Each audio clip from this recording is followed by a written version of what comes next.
오늘 말씀의 제목은 여호와를 기뻐하라. 우리 한번 해볼까요? 같이 시작. 여호와를 기뻐하라. 여호와를 기뻐하라.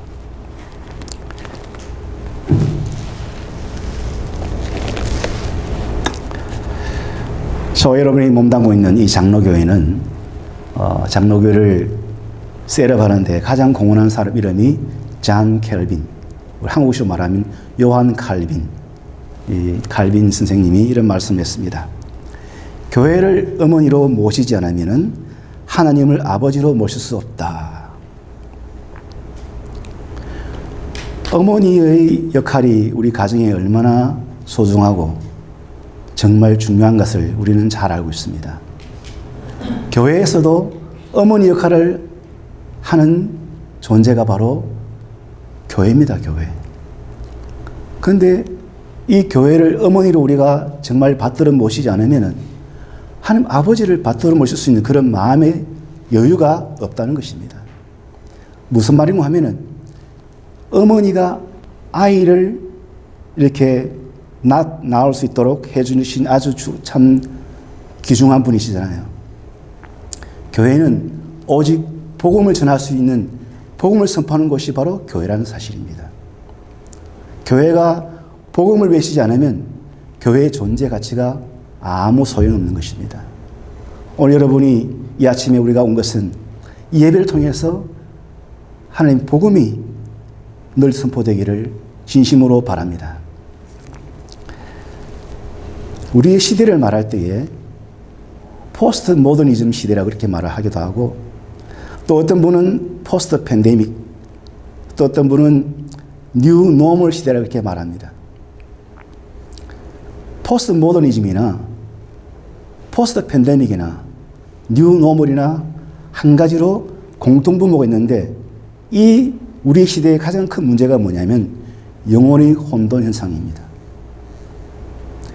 하나님이 창세 1장에 보면은 천지를 창조하셨는데, 천지를 창조하실 그때의 상황이 어땠습니까?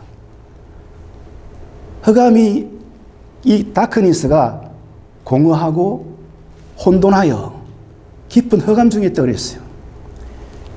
어둡고 캄캄한 그 상황이 바로 하나님께서 천지를 창조할 때의 바로 그 상황이었습니다.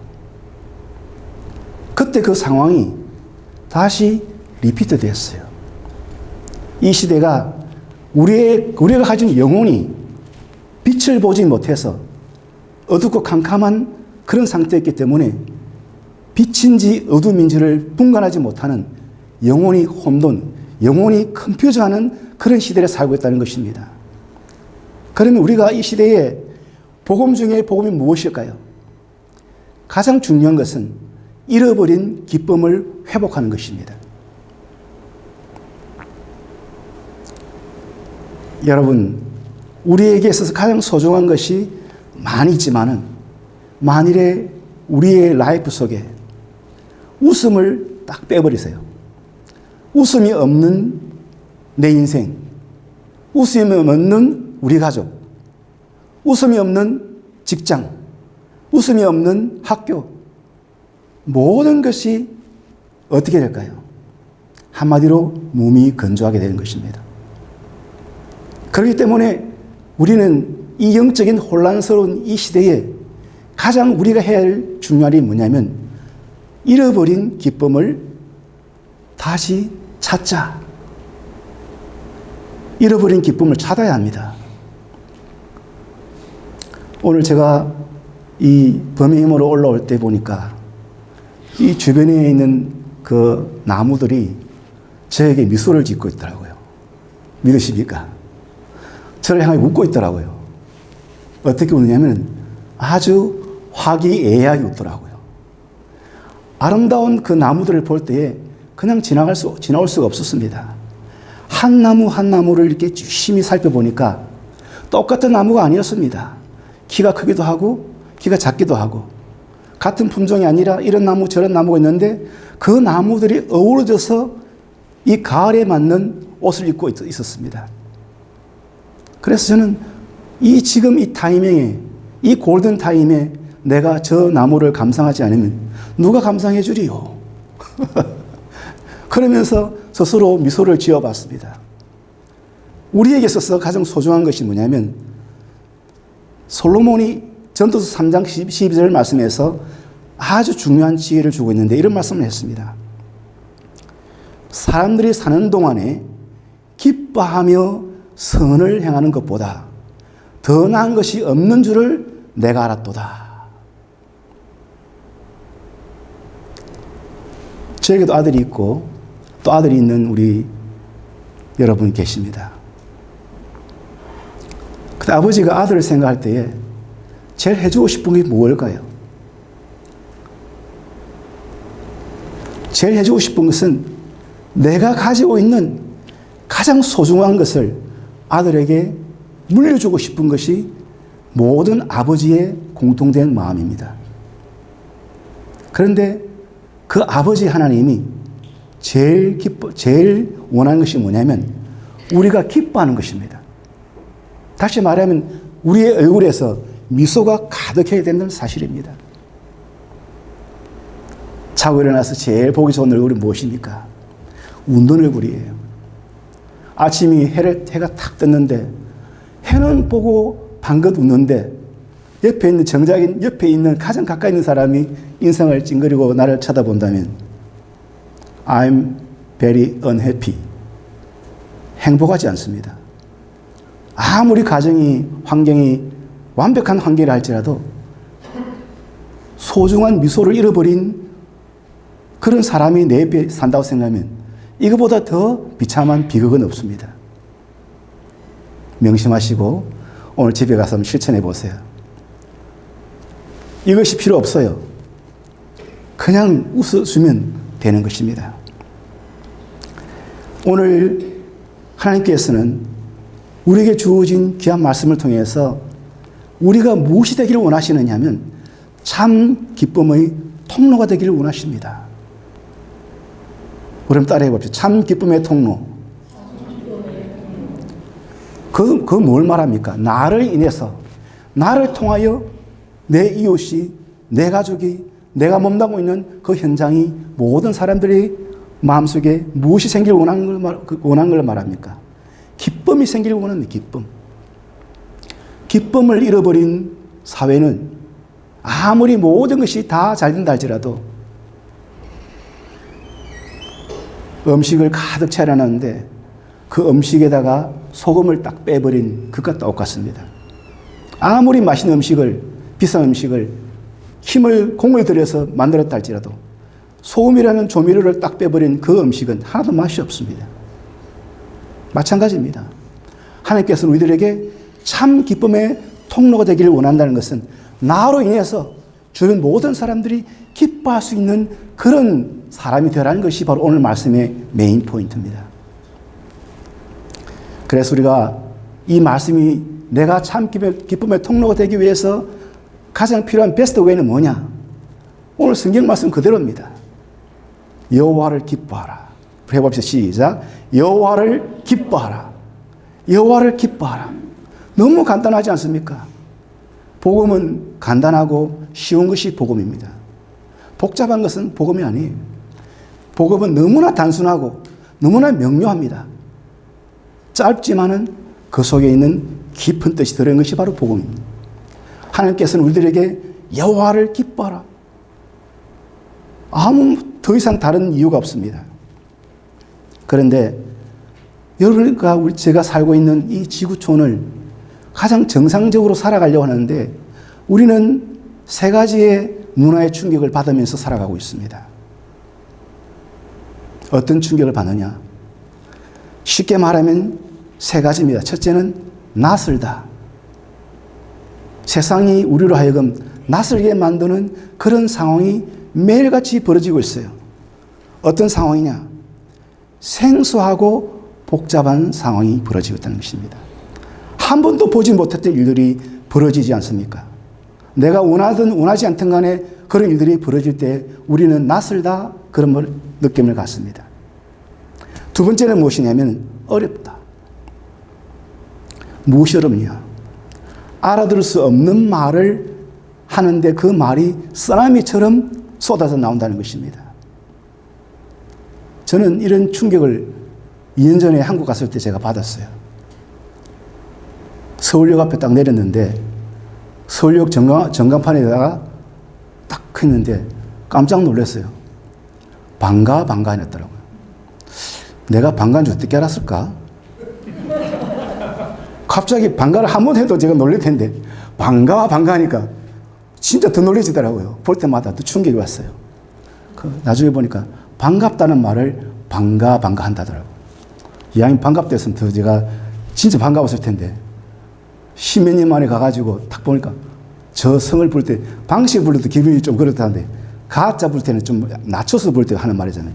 이 반가야 이런 참 듣기 싫잖아요. 근데 그것도 두 번이나 반가 하니까 충격이 딱 왔어요.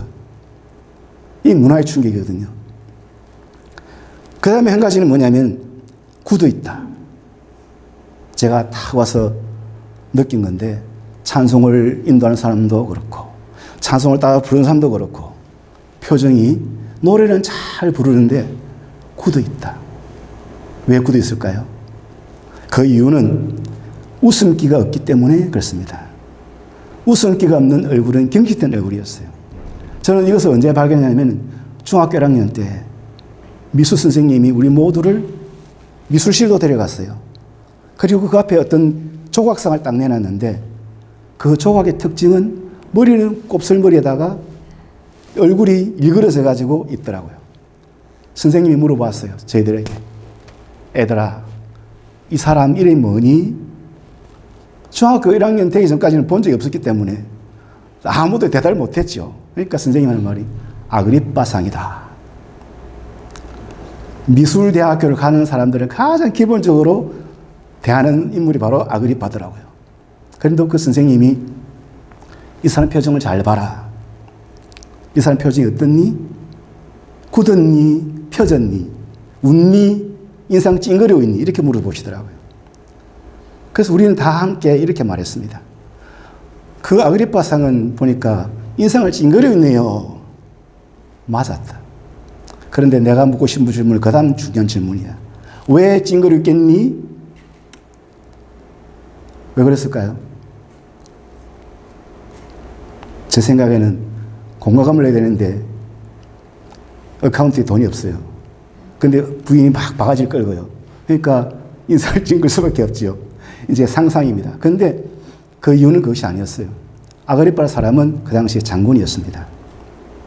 장군이었는데 아우구스티누스라는 황제가 나라를 다스릴 때에 가장 가까이에서 왕을 도왔던 충신이랍니다. 그런데 그 충신이 전쟁을 너무 치르다 보니까 가장 웃는 모습이래요, 그게. 그렇죠? 웃는 모습이라는데 중학교 1학년 제 필링에는 이런 느낌이 왔어요. 참 슬프다. 웃는데 저 얼굴이 저래 찡그리면 저게 무슨 저 사람 삶이 행복할까?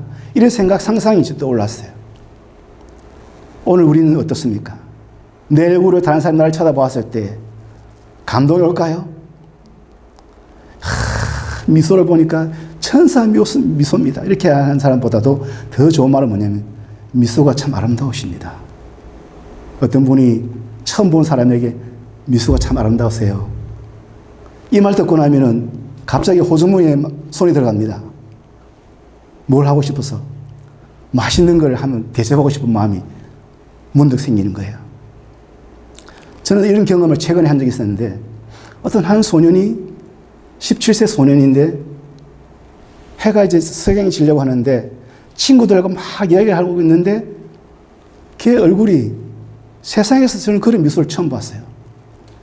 소녀도 아니고 소년인데 너무나 해맑은 얼굴에 조금도 근심기도 없고 너무나 순수한 그 해맑은 얼굴의 미소가 확 하면서 친구랑 이야기하고 있는데 제 마음속에 어떤 감동이 일어나면 야, 내가 저 소년에게 너의 얼굴은 지금 이렇다는 말을 내가 꼭 해주고 싶은 그런 사명감이 막 생기더라고요.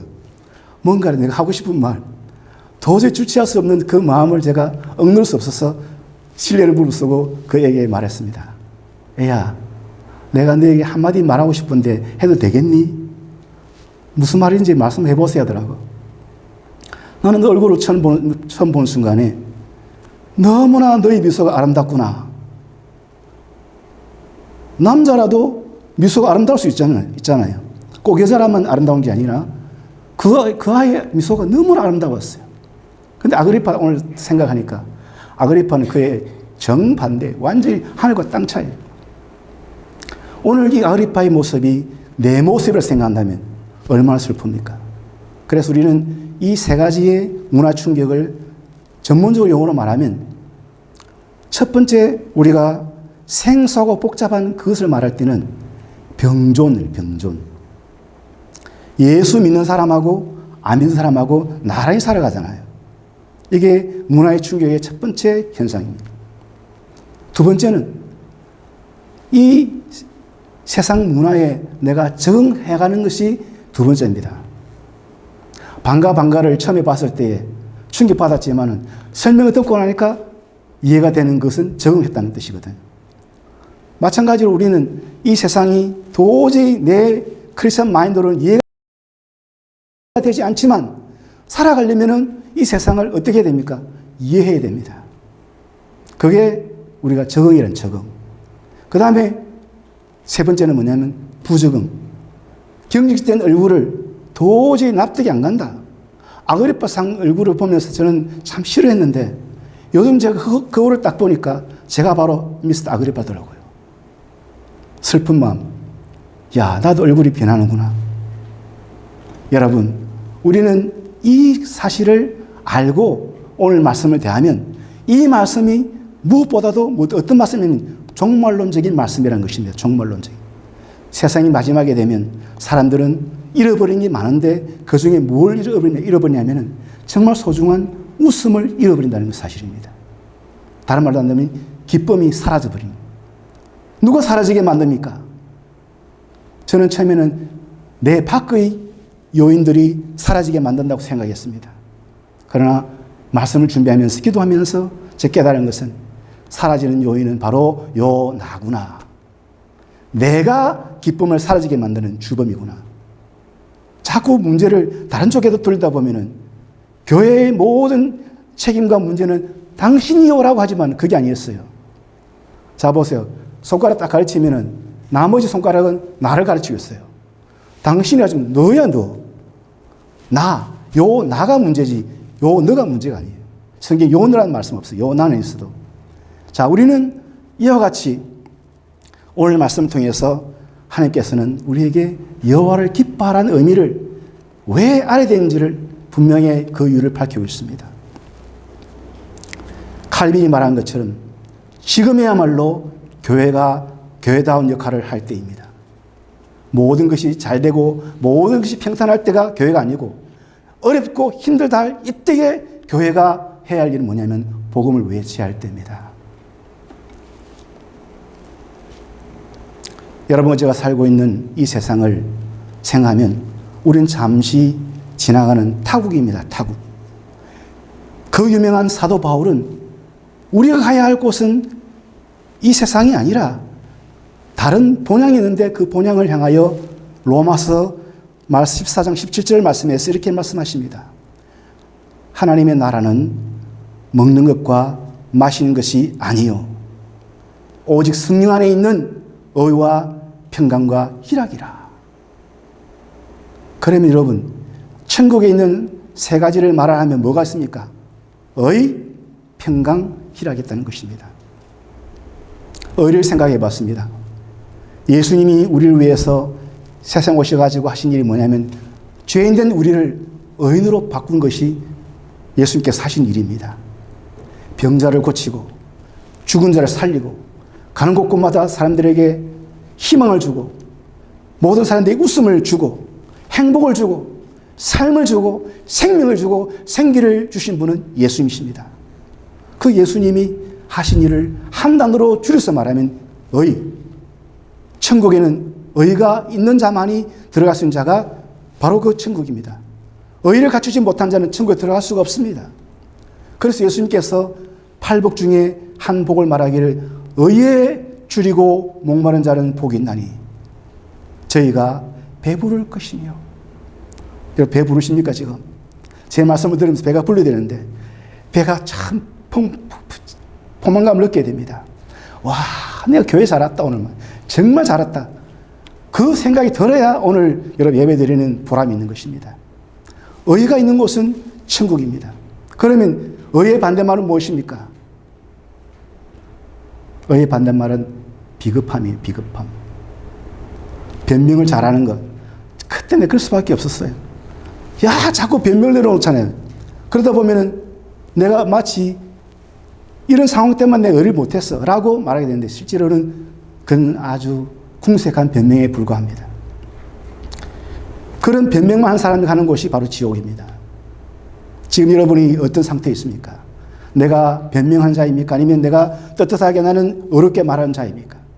그렇다면 여러분 의의를 가지고 있는 것이 분명합니다. 성령의 9가지 열매 중에서 화평이 있죠. 화평. 화평을 다른 말로 평화라 그렇게 하고 평강이라고 하게 똑같은 말입니다. 화평, 평화, 평강 똑같은 말인데 영어로 말할 때는 피스를 하잖아요. 피스가 있는 곳은 천국입니다. 피스가 없는 곳은 지옥입니다.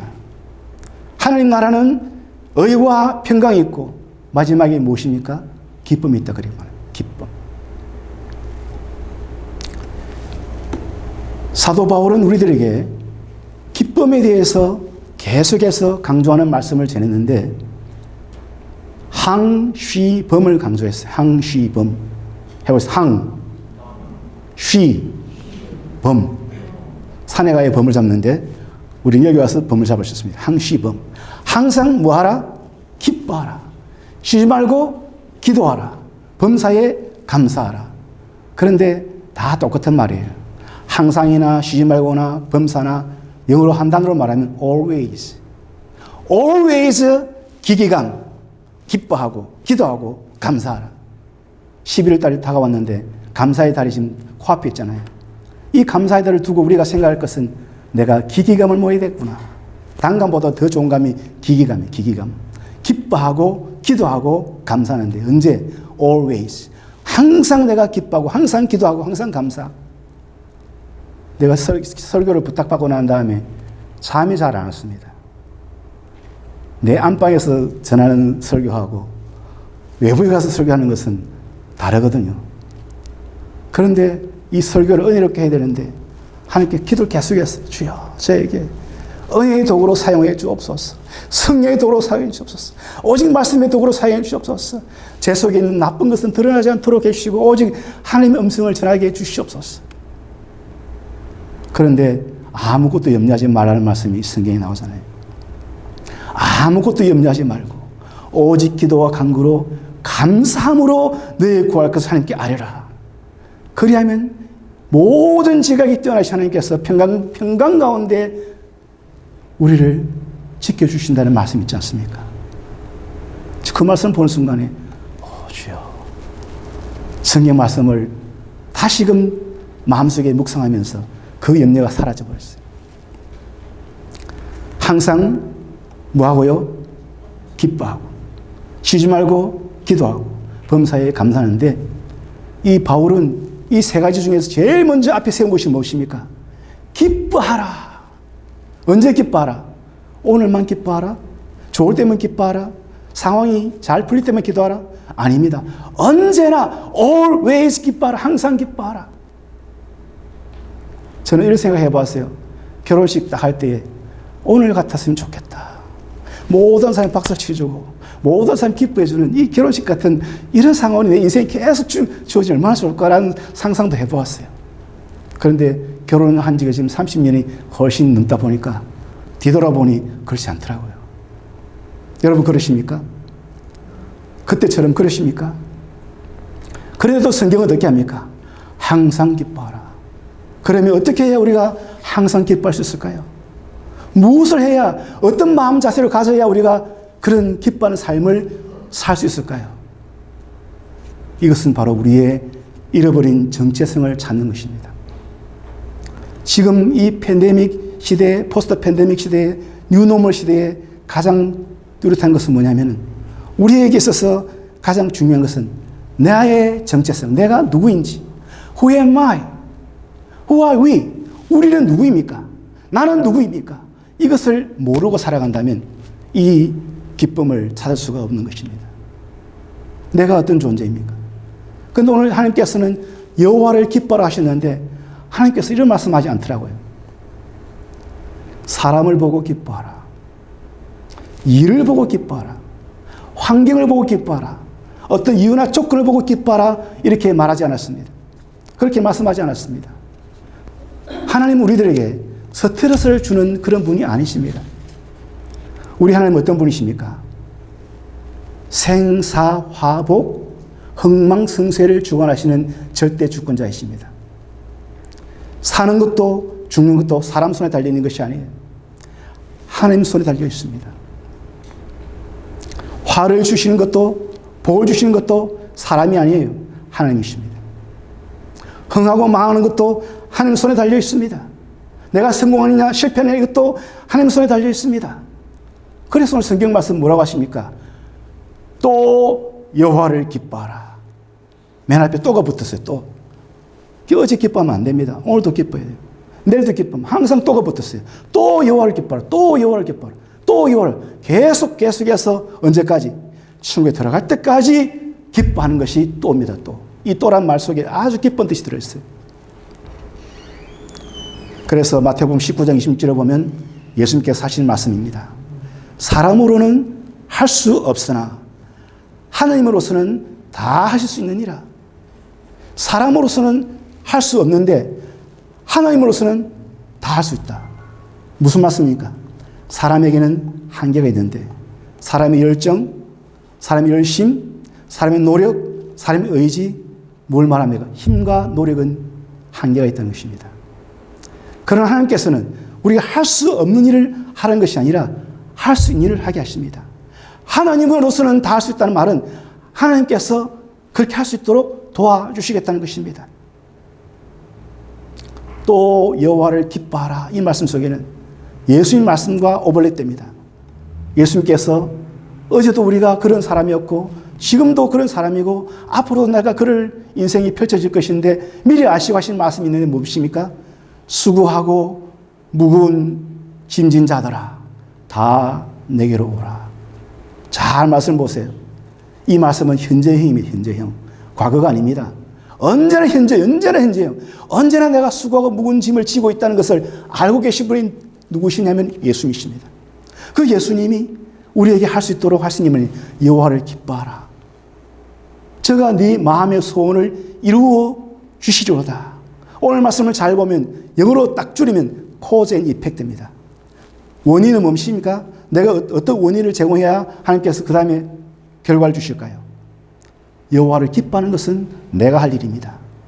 하나님을 기뻐해야 그 다음에 하나님께서 복을 주시는데 어떤 복을 주시냐? 나의 소원을 이루어 주시리로다. 이루어 주시리로다. 이것은 반드시 이루어 주시겠다는 약속의 말씀입니다. 이 시대에 우리가 웃음도 잃어버렸고 기쁨도 잃어버렸는데 잃어버린 웃음, 잃어버린 기쁨, 잃어버린 나의 정체성을 찾을 수 있는 것은 무엇입니까? 내가 여호와를 보고 기뻐하는 것입니다. 사람 보고 기뻐하지 마세요. 사람은 변덕이 많습니다. 오늘 오다가 보니까 비가 막 내리더라고요. 그래서 똑같은 경상도 사람인데 저쪽엔 서부 경남이고 저는 동부 경남이었어요. 하동이고 저는 다른 쪽에 있는 경남에 살다 보니까 그 비를 보고 하는 말이 난 어릴 때 우리 어머님이 이렇게 말씀을 들었는데 저런 비를 여우비를 하더라. 우리는 호랑이가 장가간다 그런다더라고요. 똑같은 경상도에 왜 틀릴까? 어쨌든 간에 변덕을 부리잖아요. 하나님은 변덕 부리는 분이 아님이십니다. 수고하고 무거운 짐진을 다 내게로 말씀하신 그 말씀 속에는 예수님께서 어제도 우리의 수고가 무거운 짐진 것을 알고 계시면서 그 짐을 들어주시겠다는 약속을 하셨고 오늘도 하시고 내일도 하시고 계속해서 하십니다. 그러니까 내가 기뻐 안 할 이유가 없고 내가 마음속에서 하나님을 안 찾을 이유가 없습니다. 내가 여호와를 보고 기뻐해야 될 이유가 여기에 있는 것입니다. 그리고 우리는 어떤 사람입니까? 따라해보시죠. 나는 사랑받기 위해 태어난 사람. 참, 이보다 더 좋은 말이 없어요. 당신은 아니야.